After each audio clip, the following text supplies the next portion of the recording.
Stratus Foods is the industry partner you can depend on when you're looking for the very best in fats and oils. Our team of expert researchers, developers, and innovators have helped countless businesses just like yours bring their most delicious menus to life. With products that are reliable, sustainable, and ready to meet any challenge, you can fry, bake, saute, and grill with confidence. Stratus Foods, we've got you covered. Hi, and welcome to Extra Serving, a Nation's Restaurant News podcast. I'm your host, Holly Petrie. Today we're going to be talking about Jack in the Box's playbook for new markets. Jack in the Box is expanding outside of its West Coast roots with new stores across the country.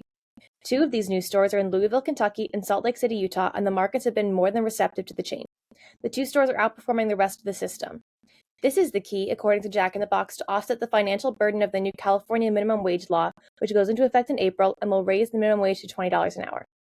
This bill will have a big impact on restaurants with a large presence in California, and restaurants are bracing for impact. Restaurants like McDonald's and Chipotle have already said they're going to raise prices as a result. How are restaurants going to handle this wage increase? Also, there's a reason why you should be paying attention to all forms of social media. The social media platform Reddit, with over 50 million daily active users, can hold insight for many restaurant brands if you're paying attention. We'll talk about why it's important to use social listening ahead. Plus, hear from Shiloh Morris and Kay Young of Squeeze In. Now let's turn to my lovely co-hosts. I'm Sam Okus, Editor-in-Chief of Nation's Restaurant News. And I'm Leanne Zinsmeister, Managing Editor of Nation's Restaurant News. All right, guys, kind of a slow week. December's pretty slow for everyone, but we have had some news and some interesting news. I think the Jack in the Box story is pretty interesting because they're not only opening new restaurants, but they're bracing for what is going to be a really catastrophic thing for businesses that have heavily California-based stores. So the story is that Jack in the Box opened up they're expanding outside of California. They're opening up in all these new markets over the next year. And the 2 new markets that they've opened in, Salt Lake City and Louisville, Kentucky, have outperformed the rest of the system by a decent amount. And so they are happy about this because it seems that there's a demand for Jack in the Box outside of the West Coast. And it's going to help offset the costs of what this minimum wage increase is going to do. So, what do you guys think about this sort of playbook for how restaurants can handle this new law? Well, as I like to remind you too, there is a world outside of New York and California. And yes, people like me occupy it. I guess first important to point out, Jack in the Box does have a heavy presence in California. It is based in California. It is not just in California, right? It must be in at least half the states, right? I'm sure there's a number floating out there we could track down, but it is not. It is primarily a West Coast chain, and its biggest presence is California. So this is a story of 2 things. The first thing is the California wage law. Let's start there. That is obviously a big deal, and it will probably discourage further development in the state of California among a lot of chains. Now, California already is pretty saturated. So, while it is an attractive state because it's the biggest state and it is, there's lots of opportunity there. It is for chains, especially outside of California, this will probably be sort of a red flag if you're looking to develop there.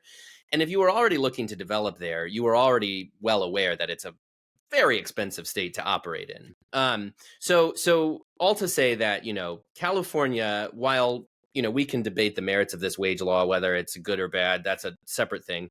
But, if you look at facts, yes, this will ultimately be make it more difficult to operate, especially a QSR restaurant in the state of California because of labor costs.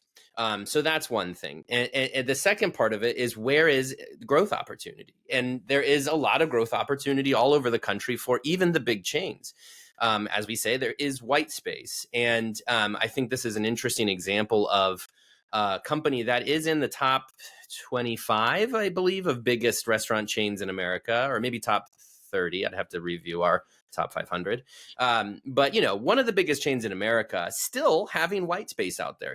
Some other chains cannot say that. McDonald's cannot really say that. Starbucks can't really say that. Jack in the Box actually can say that. And as somebody who grew up on the East Coast, I can tell you, this is my Holly moment.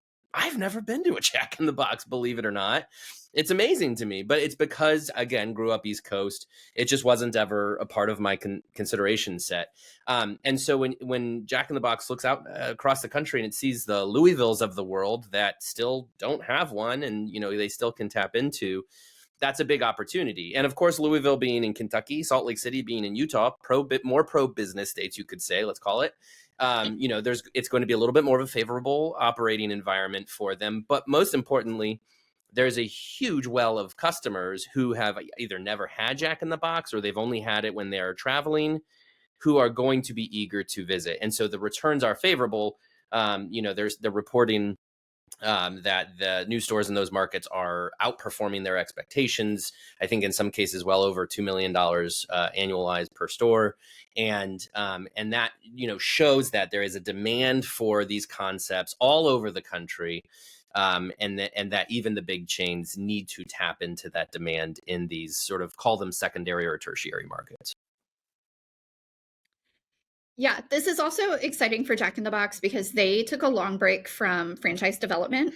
I think they went something like 10 years, and then they relaunched a franchise development program in 2021 and now are starting to see the fruits of that. So it's promising for them, you could say, that they launched this program 2 years ago, and now in the 2 new markets that they've entered so far, they're seeing great success. I think both of those markets are seeing, each store is seeing more than $100,000 in weekly average sale volume. And so that's pretty great. But like you said, Holly, a big part of this for Jack in the Box is that most of their stores are in California, which is about to see a huge minimum wage hike in the new year. And so obviously I think a lot of QSRs in California are planning to raise menu prices. They haven't been shy about it. Like, this is how we're approaching this. We need to make more money if we're going to pay people more.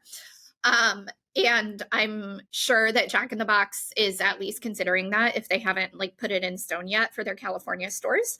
But I'm sure they're highly encouraged to see the way that they can thrive.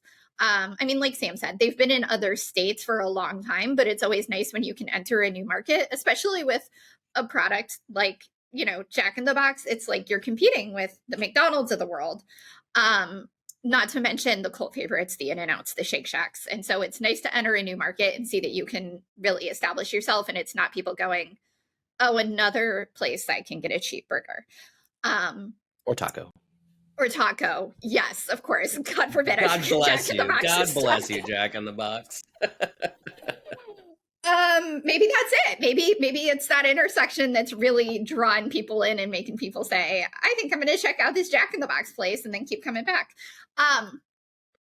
So I'm sure that's, really encouraging. Obviously, these stores would have been in the works long before Gavin Newsom signed that bill into law. But that's really encouraging for them. Our friends at GuestXM said that almost 90% of QSR employees are going to be the employees will be positively impacted by this wage increase. But that means that brands like Jack in the Box are going to have to start paying almost 90% of their employees more money by the hour. So this is a different approach to that. And I think Jack in the Box must be pretty happy with it. And we got to also talk about the new store prototype that Jack in the Box is leveraging as it grows. I believe it's Crave prototype. But I think that's an interesting component of this because, again, if you look at some of the bigger brands, and especially those that have kind of saturation levels across the country and are looking at opportunity, these newer prototypes that they're rolling out that are, tend to be much smaller footprints, that tend to be much more focused on efficiencies, much more designed around digital ordering, off-premises service. This is what Jack in the Box has done with their newer prototype. That is a lot easier to punch into, these new markets than these big boxes that they used to put in. So it's interesting because some of these companies, again, that have already kind of reached all 50 states or most of the, maybe continental US, the new wave of growth is going to be these smaller footprint stores that maybe they can put in the neighborhoods they couldn't get to before because they could never find a big enough plot for it. Or it's going to be encouraging for a Jack in the Box that still has markets where they don't have a presence.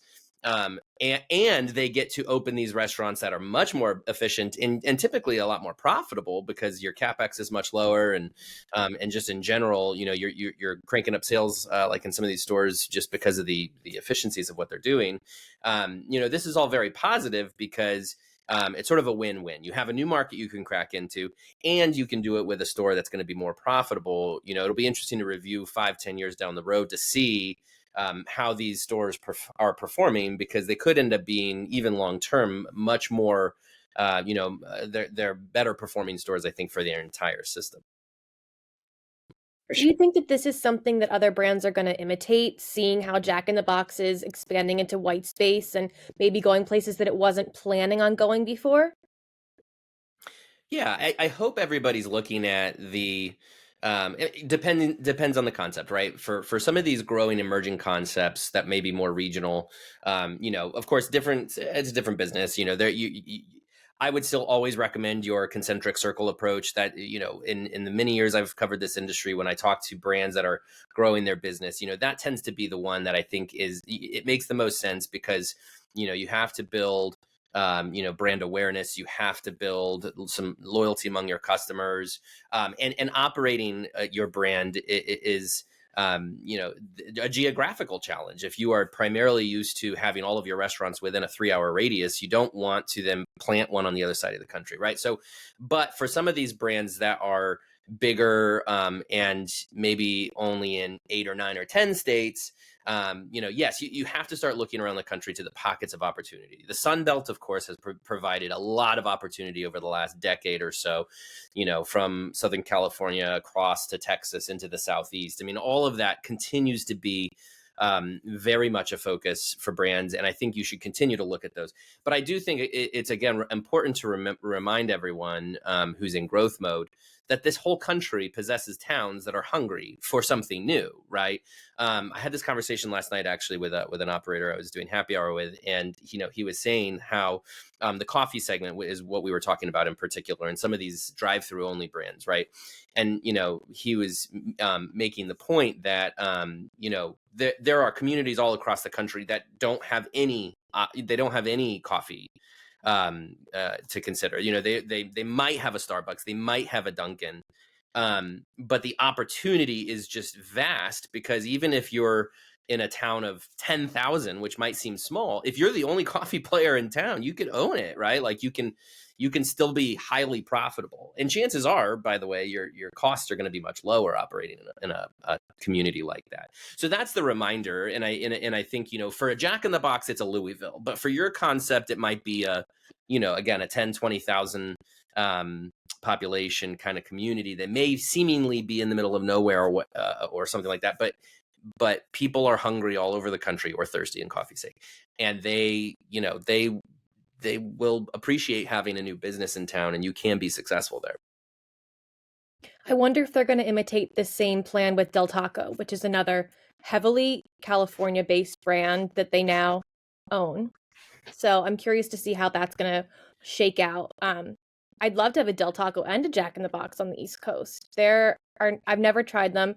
And when I was talking to Alicia, I literally said, "Are you going to get the tacos?" Well, and that is a good question to ask. And yes, I think the answer must be Jack in the Box.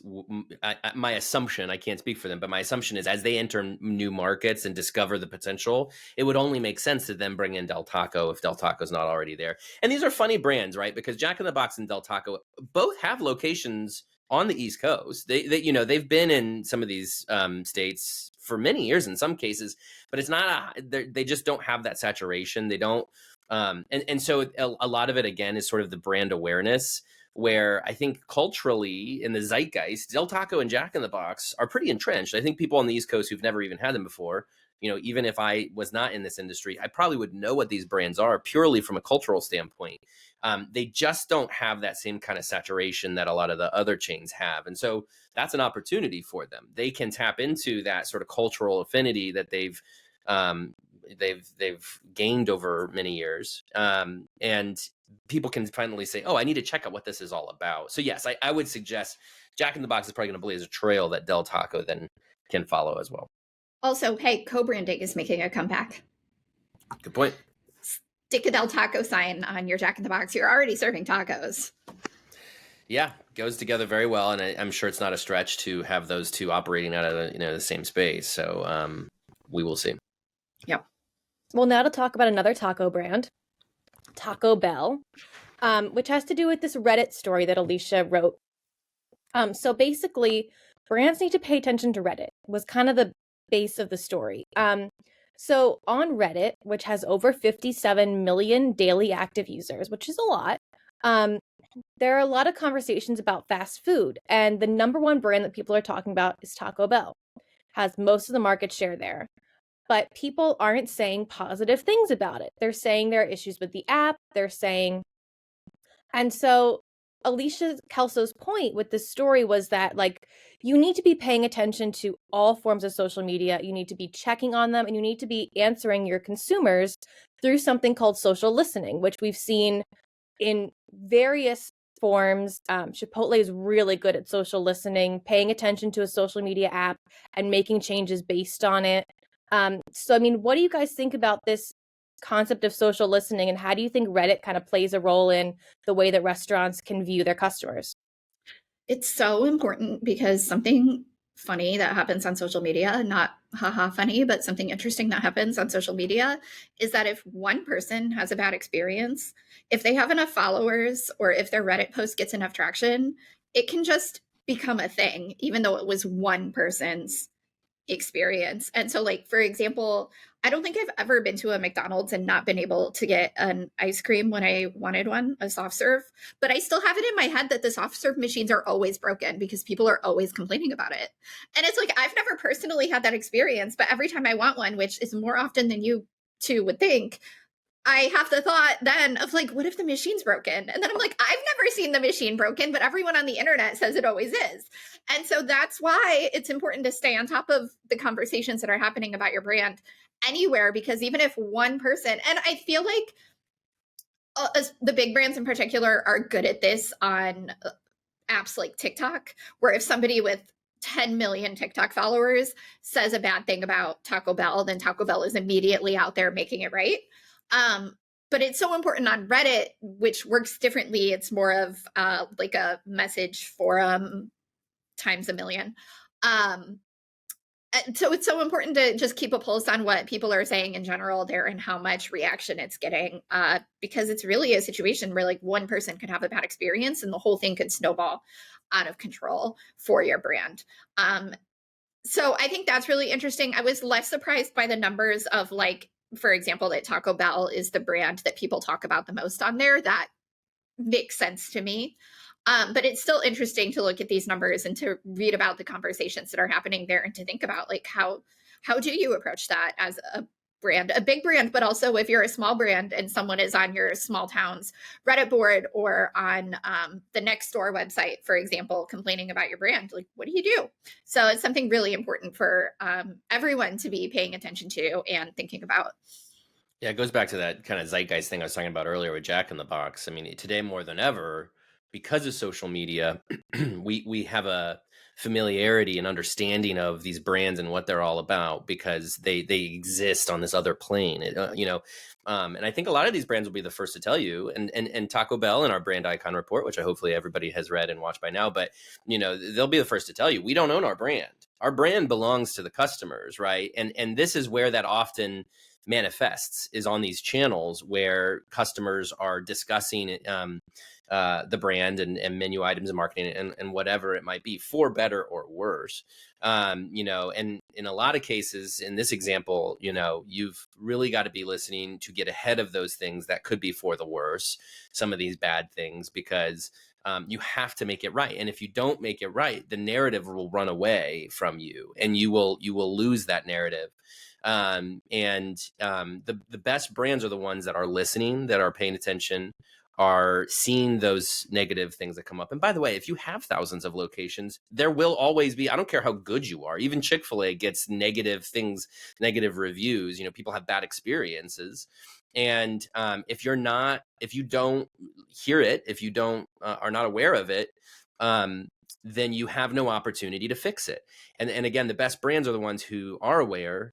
They fix it immediately, because how many of us have had a bad experience? We go to Yelp or somewhere and complain about it, and then it's made right. It's fixed. And you know what we feel? We feel kind of dumb. If you were the one who had that negative reaction and posted it, you're like, oh, sorry, I might delete this because you guys were so gracious in fixing this for me, right? Not speaking for anybody here, but let's just say we all have those experiences. I'm reminded though of I toured the Chipotle their secondary headquarters here in Columbus. I got an opportunity to tour it, and they gave me a peek into their social war room. And, it's a wall of screens with all of the social channels on them.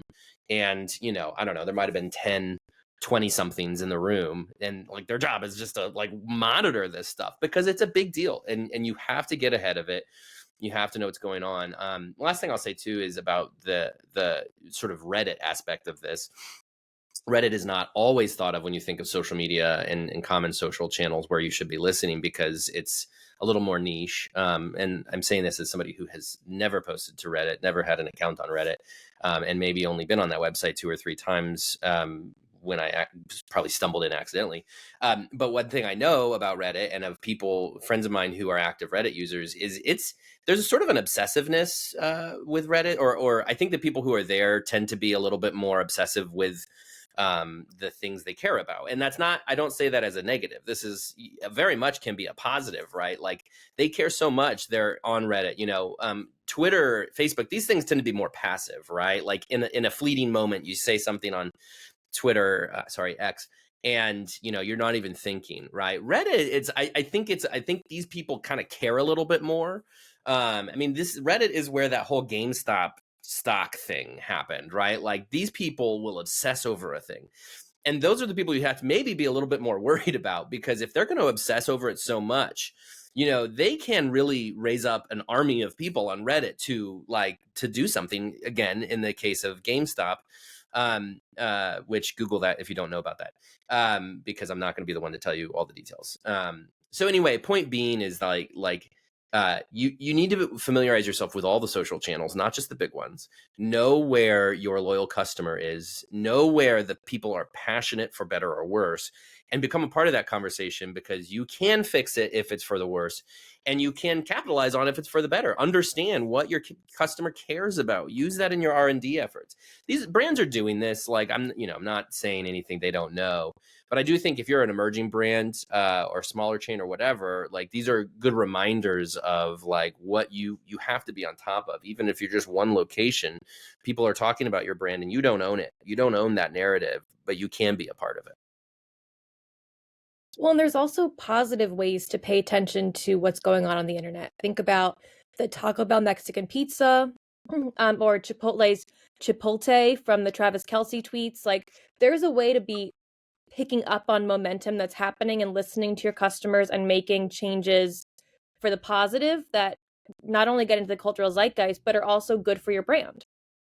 Yeah, and again, Taco Bell is so great at this, which is listening to the social channels and then spinning that into marketing gold. Because you're right, the Mexican pizza coming from Doja Cat, the trademark Taco Tuesday trademark stuff with LeBron. I think some of that came out of social.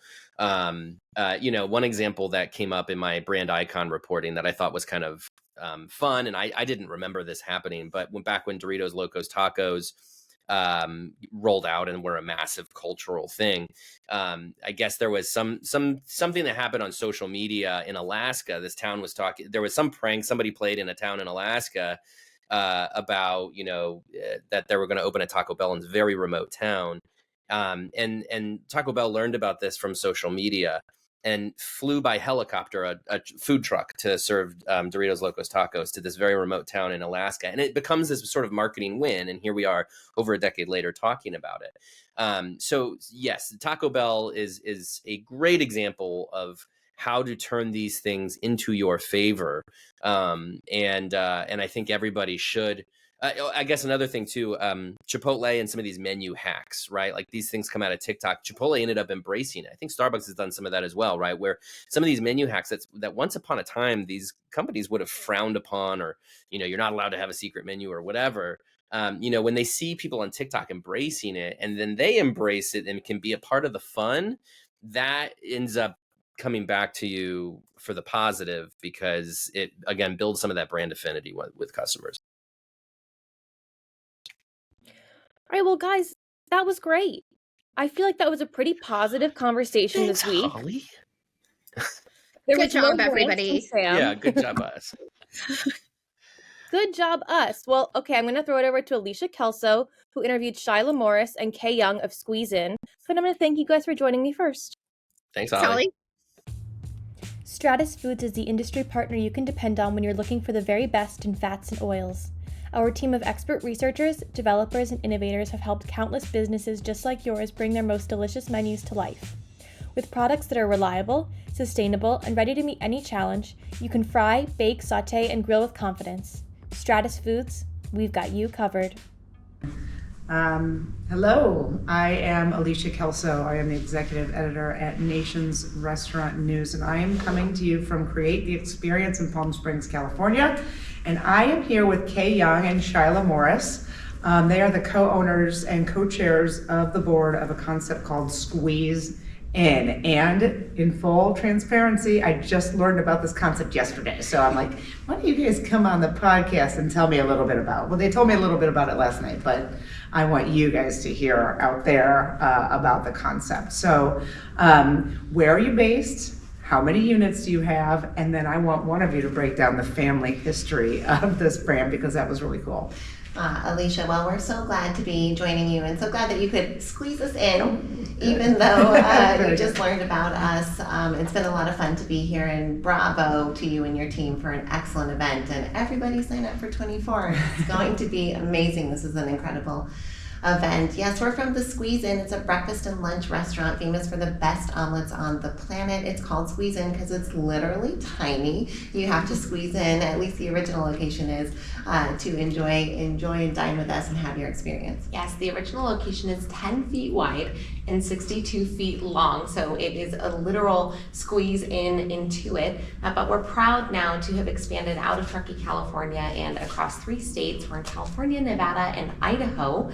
And it has been a wild ride, an entrepreneurial journey that has led us to now have an 11 location chain here on the West Coast. So we're very proud of what we built, but it started all when I was 10 and Shy was 17. And our parents literally cashed in their savings in retirement, called in every family favor that they could, pushed in all our family chips into the middle, and bet it all on a failing breakfast restaurant. I bet none of the operators out there can relate at all to that story. No one else has acted totally rationally and completely put their lives for their restaurants. I mean, you have to have a little bit of that gene in you to get into this industry and have that hospitality. And because we were raised in it, that was 20 years ago that bet happened on that one failing, historic, cute little tourist town breakfast spot. And since then, we like to say it's been the drama of American entrepreneurship, which sounds fun and kind of exciting, but the reality of the drama is that roller coaster of ups and downs and family business growth and lessons and challenges and big celebrations and wins along the way. So it has been quite the journey, and we're proud to have stood standing a couple of decades. When did you go from that tiny original historic location to 2? And then what was the trajectory after that? Now, we picked the opportune time to grow from 1 to 2. Now, you may remember the rich economic climate of 2008. And it was the perfect time to open up a high-end breakfast restaurant in the middle of one of the hardest hit communities in the nation, which was Reno. We looked at our guest base. We thought we were going to expand onto the western side of our mountain there in Truckee, onto the Sacramento side. And when we started looking at our guest base and where they were coming from, it turned out most of our people were traveling up from this northern Nevada hotspot called Reno. And so we're like, let's actually travel down the eastern side of the mountain for our second location. But we were hit pretty hard when the economic crisis came. Right, so mom and dad buy the one location, we work in it for 4 or 5 years, we're learning the ropes, we bring in some updated systems, we get good at looking at our data and realize we need to expand to Reno. So we start that journey, of course, in 2007, but as 2008 materializes, funding dries up, banks aren't loaning money, so we got to that point where our family had leveraged everything. Like it's that Again, that night before, and you're unpacking the microwave and you're unpacking the dishes, and you're like, we have to make money tomorrow to buy this. Oh no, like legitimately, on the very first day, we didn't have a microwave. We didn't realize, and we had to make the money that day, and then take the money out of the cash register and go buy the microwave and bring it back for day number 2. So every family business has those stories. And it's been a lot of challenges along the way, but we were able to just focus on what works about our concept, build a really loyal, raving fan and following, growing and be able to serve a niche in our market that wasn't being served yet. Okay. And that is brunch? Well, brunch is a vibe, you know that. It is a vibe. I'm curious to get out there and try some of your Bloody Marys, which is my weakness, We'd like love my to have you. kryptonite. It's practically a salad. It is. So 2008, you take the risk and open the second location and go through what you went through with the microwave and all that other stuff. What about 3 to 5? So we leverage everything again for 3. We leverage everything again for 4. We actually get creative on some guest financing. We ask our guests, hey, do you guys want to help us fundraise to build another location? So they came in and started purchasing large gift card packages from us in order to help us fundraise for these next locations and get special perks along the way. So we got really creative to fund number 3 through 5. And then we ran out of money and we ran out of family, and we said, you know what, I think maybe it's time for us to take a look into the world of franchising. And so that was when we started to build out the franchise concept and the franchise company. And now the rest, there are 5 family-owned locations and 6 of them are franchise locations. Outstanding. Okay. Is that when you took the step to get outside of California or Reno? Yeah, we really started kind of growing in those, everybody recommends concentric circles. And so those first 10 years, it took us 5 years to just get stable with the one location, right? It had already been in operation for 30 years.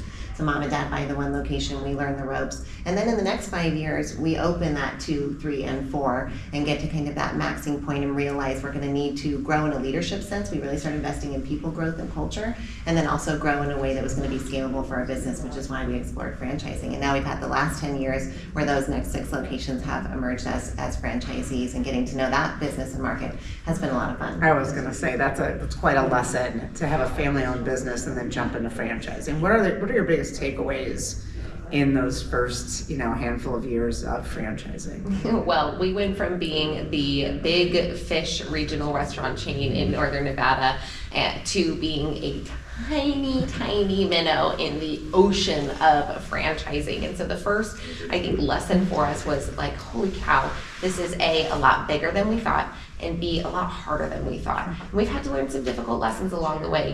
It hasn't all been perfect. Not every single location has been perfect, and we've had to really work at it to figure out what the system is going to look like. And it's been a journey, but we're really proud of how far we've come. Sure. What are some of the challenges that you've worked through?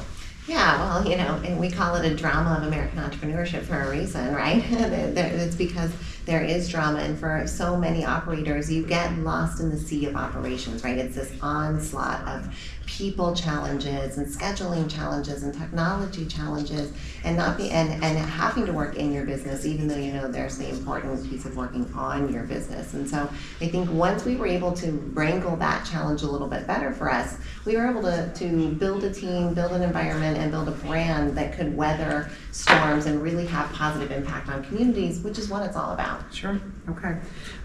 Tell us about the concept, the signature dishes. I mean, obviously, it sounds like in this brief conversation so far that we've had today and then last night, it sounds like you have a pretty, staunch following, especially if you're crowdsourcing your funding, which is incredibly creative. We've talked about that here, how you can look outside of other venues of funding, and you guys did it. So tell me, what is getting this cult-like following, bringing people in your door and being your cheerleaders to help your growth? Even just you asking this question, I already have chills from head to toe. I'm smiling. I'm like, the reason for squeezing. The reason for squeezing. It is just such a special place. There's a reason our family fell in love with it all those years ago, and that our parents, when they would drive away from that original location, they wouldn't say, let's own a cafe someday, or let's do something like Squeeze In. They would say, if we ever get the chance to do anything, it would be to own the Squeeze In restaurant. And it's because it's omelets, the food is delicious, the potatoes are ridiculous, the eggs Benedict is crazy, our 1 liter Bloody Mary with a grilled cheese on it is like so amazing. It's a Hail meal. Mary. Yeah, exactly. We have this delicious food, but the environment is special. It is inclusive, it is loving, it's exciting, it's uplifting. It is, it's something that even I, here 21 years later, having been in the trenches, I still get excited to go to my local Squeeze In and just go eat there. It's a vibe and a half. Well, it's energizing, it's fun, the music is bumping, a surfboard is playing, is hanging from the ceiling, right? So is a beach cruiser bicycle. You can sign the wall with with a Sharpie and the walls are bright yellow to orange gradient. So it's sunrise. It's very textural, right? You can smell the French toast and the bacon, and you can see the omelets coming up in the window, and you can see all of the collection of tables and chairs are from garage sales and antique stores around town. None of them are standard issue, so that's part of that just familial community feeling. Sure, okay. We talked about the 2008 challenges and the launch of franchising challenges. How did you weather COVID? Because obviously it's a dine-in place, it's experiential, and those concepts got hit the hardest. Nobody, everybody knows that. So explain to me how you were able to navigate that unprecedented challenge, and what you've taken away from that. If you have any adjustments with your operations or anything, your business model since then. I think the way that we weathered the storm was creatively. I think everybody had to get creative in those times, and it was funny. We were having a conversation on March, I think 11th, with our financial people, and they said to us, something's coming and we need to be prepared, and there's runway, but there's not that much runway, and you guys can start now to do what you can. And it was on March 17th, just 6 days later, that we had an 85% drop in our revenue, literally overnight.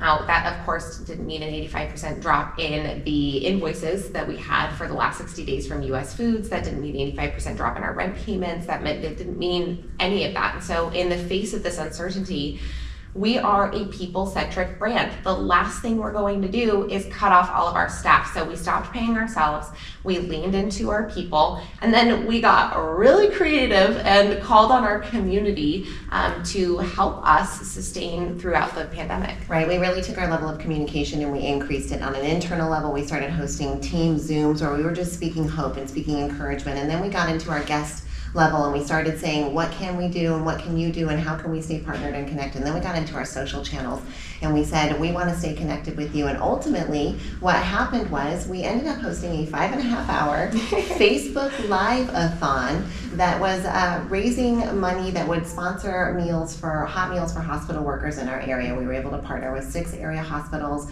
and ultimately bring in 4,000 meals over the course of that year, kicking off with that Live-a-thon event that's kept our family business alive. We made it through the payrolls of April and May and June when there wasn't PPP, when their bills were due, when lenders were when our owners were saying that your leases are due.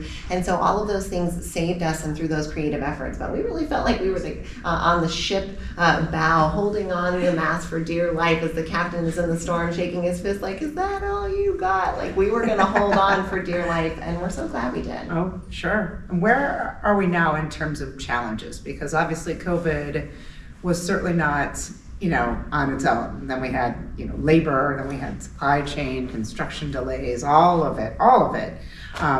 Inflation.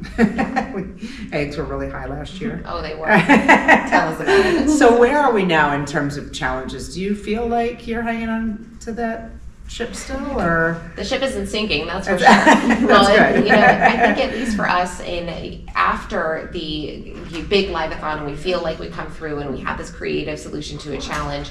We come to 2021 in the summer and we had no idea that we were about to fall flat on our face again with this labor crisis.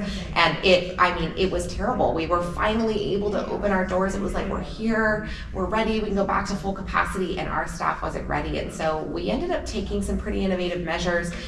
We were able to go up to 100% capacity, but we brought ourselves back to 50% capacity for the summer of 2021. We prioritized the mental health of our associates. We began paying for their lunch breaks so they never felt like they were trying to negotiate their time off and the amount that they were getting paid. And we really took a lot of measures to focus in on our employee efforts. And so now in our community, there's still a lot of businesses struggling with this labor crisis, but we feel like we're blessed and in this protective bubble because of the measures that we took in 21 to lean into what it meant for our employees. Talk to me about the macro environment, because you guys are very specific, niche, high end, as you mentioned. Brunch is discretionary. What are you seeing now, and what's your level of optimism? Oh, we are so optimistic. You know, if you think about the dinner segment as it is, you have all these different categories. You have fine dining, you have casual, you have ethnic differentiations. And think about breakfast, like it's fairly wide open, and there isn't a lot of players. There are some good players, right? We've got First Watch, we've got Snooze. Obviously, we have IHOP, we have Denny's, we have some legacy players in the game, but it's pretty wide open for a few more to come on the field. And what we see in our heritage market is that there was room for this brunch without the pretension, right? It's not a small champagne flute. It's not a small Benedict with a little potatoes, right? It's fun. It's hearty portions. The music's loud enough that when your 3-year-old screams, it's okay, right? Like it's part of right. it, And right? we're going to bring that 3-year-old a basket of cool toys. It's not a wrapped crayon situation, right? So we've got this family environment where it says, Mom and Dad, relax. Have a hearty mimosa, have a meal. We're going to help take care of your kids. We're going to celebrate your graduation. We're going to have fun on your anniversary. You're going to sign the wall with a Sharpie when it's important to you. You're going to bring in that picture that you wanted to give to the garage sale, but you just said, you know what, my local Squeeze In, I could hang that up, and it becomes part of that fabric of the community. Right.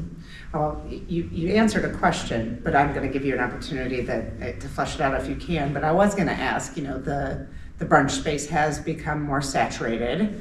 And certainly there's more consumer awareness about brunch. Thank you to First Watch, and and how will you maintain that differentiation as more players come in and provide consumers with more opportunities in that space? What I think brands like it, we see Snooze at least competing in the alcohol space, which is great, but we do see that many brands are still in the brunch spot, not including alcohol in their offering. We have double-digit alcohol sales at Squeeze In. It is a party 7 days a week. It is from 7:30 a.m. to 2 p.m. It is a party every single day, which is great. But the other differentiating factor that we really see is community involvement beyond simply donating to charities or being sponsors of events. We see community involvement really being about creating long-term relationships with our guests. We have generational visitors coming in. Our market segments are boomers, college-age kids with discretionary income, and young professionals with kids. So we have 3 generations currently dining inside our 4 walls, and they have been since 1974 because the original location turns 50 next year. Great. Thank you for reminding me. I was born in 1974. I guess I turned 50 next year. Hey, congratulations. I might have to come to the original location and celebrate with it. Yeah. I'll have a joint party. I'll get your Bloody Mary. I do want that Hail Yeah, Mary. Yeah. All right, let's end on what's next. You guys have the playbook now for franchising. You have the playbook on creatively getting through various crises, all the crises. What can we expect next from this brand as you continue to franchise and become smarter operators?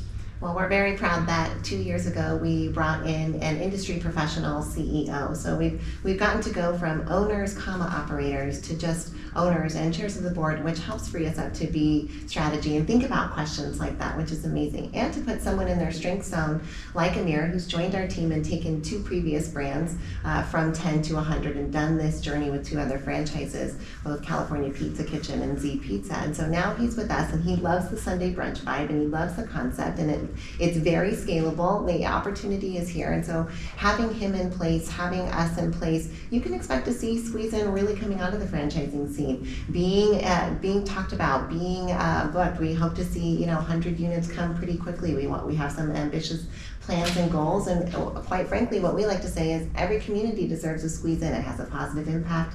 It employs families. It adds to local vendors. It contributes to local causes and charities and organizations. So we hope to see that concept get to spread and have more positive impact. I also want to say that we came here to put on by Nations Restaurant News. Thank you guys so much. Thanks for being here. Yes, we came here looking for next steps. We know what our goals are. We know that we're creating our team of Avengers. We've heard we have to clean up our house, and we've been doing those things. So we are asking, okay, so what are those next steps?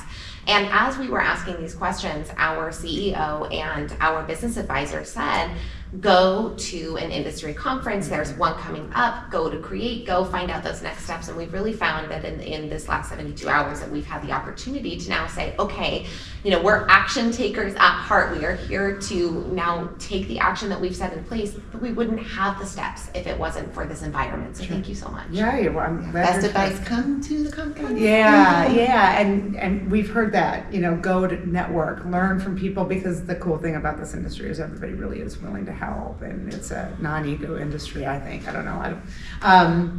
And I don't know, then we can expect more. What are you guys most excited about? Oh gosh, excited to see more people get to enjoy our freaking incredible concept. Now, she's been in our life since I was 10 and I was 17, so we call her our third sister. Yeah, she's absolutely our third sister. She's all grown up now. She is. So it's exciting to see our sister live to her full potential, right? Right, exactly. And delight communities around the world. That's what we want to see. Yeah, great. Well, thank you for being here. I really appreciate it. I love learning about the concept. I definitely want to come check it out and enjoy the rest of the event. Thank you. We look forward to having you. Yep.